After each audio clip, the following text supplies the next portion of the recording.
Hey guys, it's LJ here and welcome to the Pay It Forward YouTube Crafters video hop. I'm absolutely honoured to be taking part in this incredible hop today with some really talented crafters. So please follow along all the links and subscribe and give everyone some love. So this hop was based on inspiration and I'm hoping that we can all inspire you today. It is sponsored by the wonderful MHK Designs and her digital collection is what I have used to create my card. There are two grand prizes for this hop. The first is that digital collection, which is stamps and papers, and oh, it's stunning. And the second is a physical set of the stamps and papers along with some gems. Both prizes are available internationally, so everyone can win. And winners will be announced on the 1st of June. So please sit back, enjoy, follow all the links, and have a wonderfully crafty day.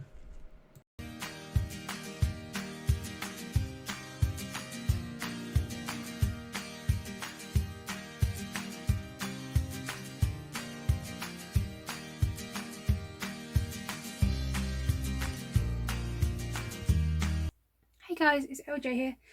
So I am very pleased to announce that I'm taking part in this incredible hop today using these gorgeous digitals which you can win, as you will have heard. So I didn't print out everything, I just printed out what I thought I would use on this card that I'm going to make. So I've got this gorgeous butterfly, and then I've got I'm paying it forward, kindness makes the day brighter, to my amazing friend, you are so very loved, and thinking of you as my sentiment options. I've then got 4 of the papers that I just printed out in a smaller version. So I've got sort of sketchy blue, sketchy pink, the black and white sketchy polka dot, and then the blue wood grain. So I'm going to be using those.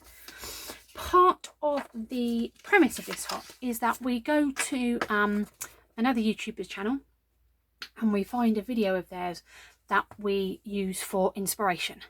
And so the lady that I followed had some absolutely gorgeous videos on there. And she has this incredible ink smooshing, I can't even say it, video, which I will link down below for you so you can go and watch the video and check out her channel and subscribe to her as well. So the first thing we are going to do is we're going to create a frame using this black and white piece. I've been watching a lady called Scrap Queen and she makes these incredible frames for her photos.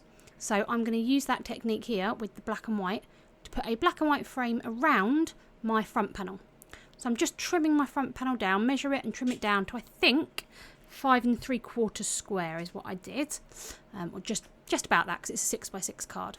And then I'm going to cut this black piece into 4 1-inch strips so that I can have a strip on each side of my card.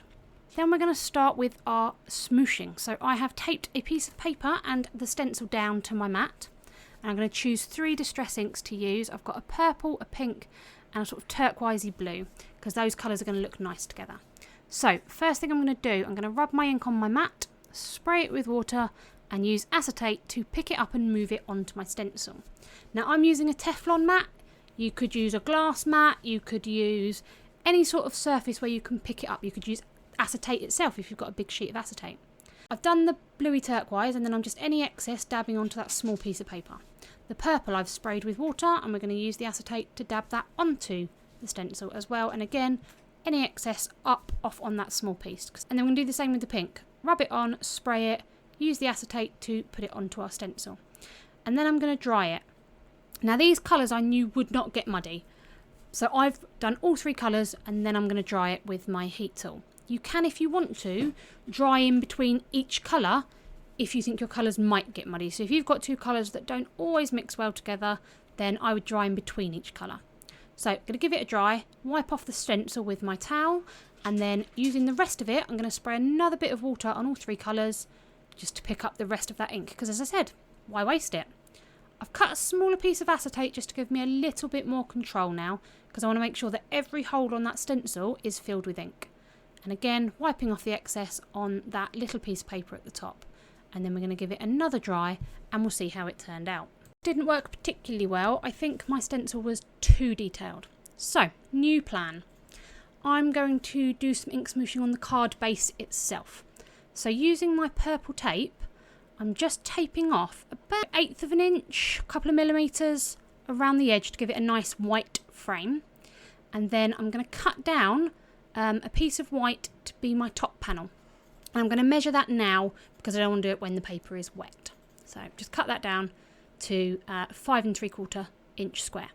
Then I'm going to do exactly the same thing. I'm going to use the same 3 colours, but I'm going to use a smaller piece of acetate to give me a bit more control. And this time, rather than smooshing through a stencil, I'm just smooshing straight on to the card base. I'm going to dry it in between each colour this time, just because it's a larger surface area and I don't want my page getting very wet.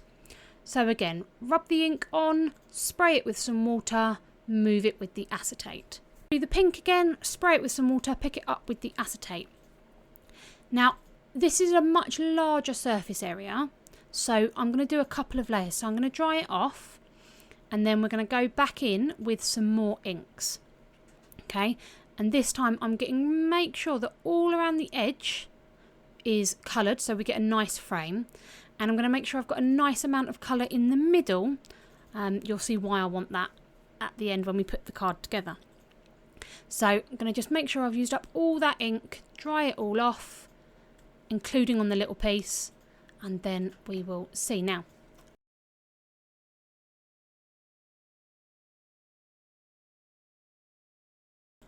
Have you ever noticed when you dry something that's been wet with either ink or anything else, it tends to warp? Okay, if you look at those 2 little pieces, they're starting to bend while I'm heating them. Okay, that will happen with cardstock that has been wet and then is heated. It will curl up on itself.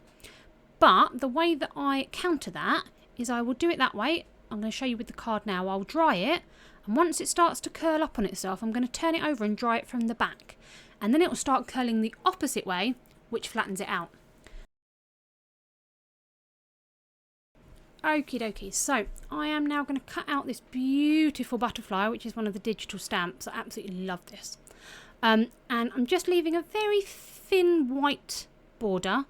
I have sped this up quite considerably because my cutting is very slow with my hands being this sore. I didn't want you to sit through all of that. But what you'll notice is I am trying to cut it all out in one piece, and that's because I want to use the negative space as well. So we're going to use this beautiful butterfly on the front of our card as our main focal point, but I need that negative space to create the effect that I'm going to do next. So I've tried to cut around it all in one piece, leaving that small white border, but keeping that negative space intact. And what I'm going to do, my top panel that you can see up in the corner, I'm going to lay the negative space on top of it. I'm just going to trace around that butterfly shape. Okay, so I've traced around the inside, and then I'm going to cut that out with a bigger border. So then you get that gap around the butterfly. And now I'm just going to go in and tidy it up so that it looks a bit more like the butterfly shape. And then that is going to sit on top of our card blank, like so. Okie dokie, so we're now going to create this black border around our butterfly piece. What I realised was that I cut this piece too large to include the border. So I'm just trimming off 1/8 of an inch from each side, so it is now a 5.5 square piece of white. And then that black is going to be the border. So I'm just going to stick on the back side this black and white strip so that there are 3 rows of white dots showing. Okay, and I'm just going to do that on all 4 sides, just so that we've got an even border on all 4 sides. Okay, trim down those side bits because we don't want lots of bulk. And then I'm going to stick them on. Now there are a couple of points where you could see that black and white through the butterfly cavity. I'm just going to trim those off with my scissors before we start because you don't want to be able to see them. Okay, and then I'm going to hold it up against the card and figure out how big we want it. So there we go, it's trimmed down now and ready to move on. Okie dokie, so I'm going to stick this on with a single layer of foam tape. So I'm going to do a frame of foam tape around the outside edge, just slightly in so that you can't see it. And then I'm also going to use small pieces of foam tape just in those bits where the white frame is coming in, because what you don't want is for it to dip or bow and ruin the look of this gorgeously flat white panel. So we're going to do that, and we're going to stick this onto the front of our card. And what I really like about using foam tape is you get this lovely shadow which gives you some extra dimension to your card. So you'll see that in a second when we stick it on the front. And what I decided with those little offcuts that I had cut from that black frame, I decided to put them on the inside of the card just to mirror the same frame. So, okay, now if you're a messy crafter like I am, this glue eraser and this sand eraser are going to be your best friend. Now I got a couple of ink splotches on the back of the card, and this sand eraser just takes off the top layer and removes those splotches, those fingerprints, so no one knows. Okie dokie, so back onto the front of our card, we're going to do our butterfly. Now that front white panel has one layer of foam tape, and I want this butterfly to stand proud of that, so we're going to use 2 layers of these little foam dots, which are very fiddly, but we got 2 layers on there, and we're going to stick our butterfly on so that it stands proud of that white backing piece. Now to add some more colour to our card, I'm going to use some little faceted gems, the same colour as the inks. So I've got a blue, a purple and a pink. So they're going to mirror that colour but just bring it further forward. So we've got the smooshing in the background and these gems in the foreground. And once we've done our gems, it's time to look to our sentiment for the front of our card. Now I have cut out one of those sentiments and I'm going to use that spare ink smooshing strip from earlier. So I'm going to stick that onto it and then cut round it so it's got a nice colourful frame. So we're going to have a third point of those colours on the front of the card. Just a thin border, but it just adds to the extra colours that are there. And then we can look inside. So I've got 2 sentiments that I really wanted to use, and I wanted to use this blue wood grain because I am a sucker for wood grain. So I really wanted to include that in this card, and I thought adding some colour inside would be quite nice. We've got that black and white frame, so we might as well mirror some of the colour as well. So I'm just going to trim these down to little rectangles, and we're going to stick those onto the blue wood grain. You don't have to stick it onto anything, you could just stick these straight onto the inside of the card, but I wanted to add a pop of colour inside. So I'm going to trim down the blue and then stick the sentiments on and stick that inside the card.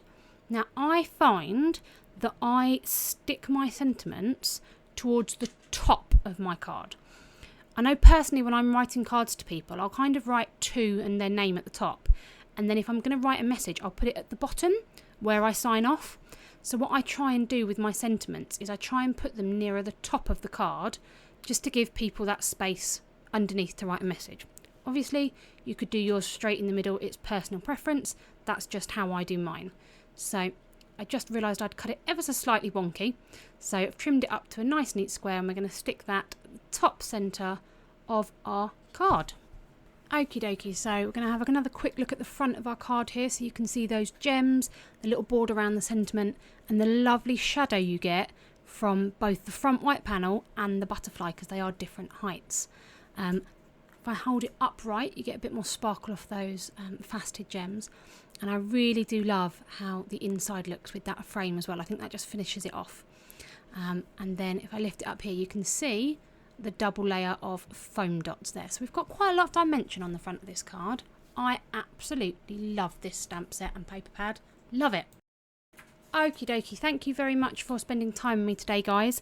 Please look down in the description, go and visit every single person on this hop, subscribe to their channels and give them some love because they are all very, very talented. So, winners to the 2 international grand prizes will be announced on the 1st of June. So come back here to see if you have won. If you are a winner, you need to claim your prize within 7 days, otherwise a new winner will be drawn. Don't forget the 2 prizes are a digital pack and a physical pack of the stamps and papers. The physical pack also contains some gems for you. So yes, I hope you enjoyed making this card with me today. Thank you very much for spending time with me, it really is appreciated. Look after yourself, guys, keep crafting, and I'll speak to you soon. Bye.